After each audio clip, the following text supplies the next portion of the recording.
هل جزاء الإحسان إلا الإحسان. Assalamu alaikum wa rahmatullah. Ya Cheikh, dans un de vos dourous sur la salate, j'ai cru comprendre qu'il est interdit à une femme qui met le sitar de prier le visage couvert. Alors ma question est la suivante, Cheikh. Qu'en est-il pour la ourte qui est en voyage et doit prier dehors, sachant qu'il peut y avoir des hommes qui peuvent la voir?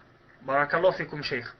Je disais, Naam, la femme ne peut pas prier avec le visage couvert, sauf dans un cas pareil où il y a des hommes. Donc elle a mis ici le sitar. Pourquoi? Ce n'est pas pour se cacher le visage devant Allah, car c'est-à-dire que s'il n'y avait pas d'homme, elle n'aurait pas couvert son visage. Donc elle est excusée en ce sens. Comme ça disent les savants. Naam. Sinon, si elle était seule ou avec les maharim, elle n'aurait pas caché son visage. Atfadal, Inch'Allah, le prochain. Salam alaikum, Cheikh. À propos de la question de Minhaj ul Haq, sur la femme qui porte le sitar et qui fait la prière et qui enlève le visage, il y a beaucoup de personnes qui demandent est-ce que vous pouvez répéter la réponse parce qu'ils n'ont pas compris, et même la sœur aussi Minhaj ul Haq, elle n'a pas compris le début de votre réponse, Inch'Allah. Barakallahu fik, Cheikh. Abu Marwan, tu as dit elle enlève le visage. Ah, et si elle enlève le visage, c'est grave, elle va se scalper. Elle doit avoir un sang et l'hôpital. Moi, je ne parle pas de ça.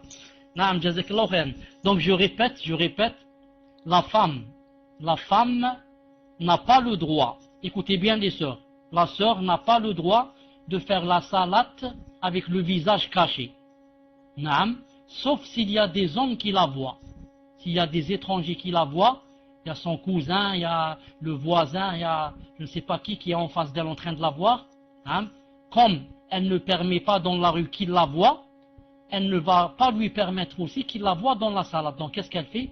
Elle fait la prière avec le sitar ou bien le niqab, caché.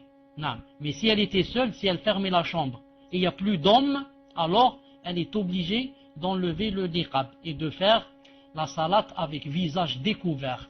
J'espère, Inch'Allah Ta'ala, que j'ai été clair. Donc j'attends, Inch'Allah Ta'ala, pour que vous me disiez si c'est compris ou là je répète encore. Tfadal. Salam alaikum, Cheikh, excusez-nous. Si vous pouvez répéter encore une fois, mais avec des autres mots. Une autre phrase, Inch'Allah. La même chose, mais avec des autres mots, Inch'Allah. Barakallahu fik, Cheikh. Je répète, Inch'Allah Ta'ala, en essayant d'être très clair. Une femme, c'est-à-dire pas un homme, une femme, naam, si elle a l'habitude de porter, elle n'a pas le droit de faire la salate avec le niqab quand elle est seule. Elle doit l'enlever, naam, et faire la salate.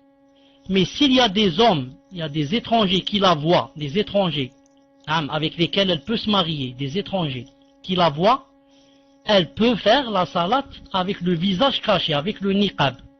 Et dans ce cas, elle n'a pas mis le niqab à cause de la salate, mais à cause des hommes qui sont en train de la voir. Supposons qu'elle fasse la prière dans un jardin, et que d'habitude elle met le niqab. Elle ne va pas se découvrir devant les gens, elle le laisse et elle fait la salate. Mais si elle est à la maison dans une chambre seule, elle l'enlève. Lorsqu'elle est seule, elle doit l'enlever, mais si elle est avec un non-mahram, elle peut cacher son visage à cause des hommes. Elle doit cacher. Elle doit cacher son visage à cause des hommes si elle est du genre qui dit que la femme doit cacher son visage. Bien sûr. Maintenant, si elle est de l'autre cas qui dit on ne cache pas le visage, c'est pas une awra, il n'y a plus de problème. Non, il n'y a plus de problème. Est-ce que, Inch'Allah Ta'ala, cette fois c'est terminé? Sinon, bi'idnillah Ta'ala, je vais parler en allemand cette fois. Aïe.